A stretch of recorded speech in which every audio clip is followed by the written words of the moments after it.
Hello friends, welcome back to Navarambha. ನಾವು ಮೊದಲಿಗೆ ಬಾಳೆಹಣ್ಣನ್ನು ತಗೊಂಡು ಅದನ್ನು ಚೆನ್ನಾಗಿ ಮ್ಯಾಶ್ ಮಾಡ್ಕೋಬೇಕು.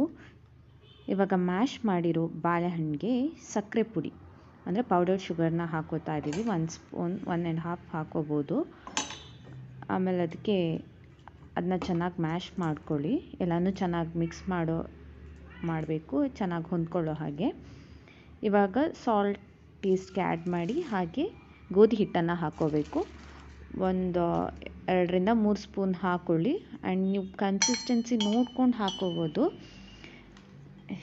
ಚೆನ್ನಾಗಿ ಕಲಿಸ್ಕೊಳ್ಳಿ. ಇವಾಗ ಅದಕ್ಕೆ ಕಟ್ ಮಾಡಿರೋ ಅಂಥ ತೆಂಗಿನಕಾಯಿ ಅಥವಾ ಕೊಬ್ಬರಿ ಇದ್ರೂ ಆಗುತ್ತೆ, ಹಾಕ್ಕೊಂಡು ಚೆನ್ನಾಗಿ ಕಲಸಿಟ್ಕೊಳ್ಳಿ. ಇವಾಗ ಎಣ್ಣೆ ಕಾಯಕ್ಕಿಟ್ಟಿದ್ದೀನಿ. ಎಣ್ಣೆ ಕಾದಾಗ ಸಣ್ಣ ಸಣ್ಣ ಉಂಡೆ ಥರ ಈ ಕಲಸಿರೋ ಹಿಟ್ಟನ್ನ ಎಣ್ಣೆಲಿ ಬಿಟ್ಬಿಡಿ.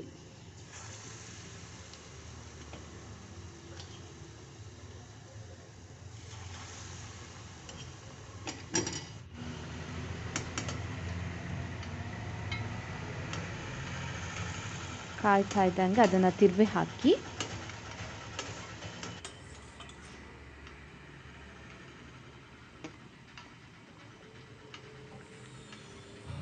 ಈ ಥರ ಗೋಲ್ಡನ್ ಬ್ರೌನ್ ಆದಾಗ ಇದನ್ನ ಎಣ್ಣೆಯಿಂದ ತೆಗೆದು ಒಂದು ಪ್ಲೇಟ್ಗೆ ಹಾಕ್ಕೊಳ್ಳಿ. ಹಾಗೆ ಇದನ್ನು ಹಾಗೂ ತಿನ್ಬೋದು ಆ್ಯಂಡ್ ಚಟ್ನಿ ಜೊತೆನೂ ಸರ್ವ್ ಮಾಡ್ಕೋಬೋದು.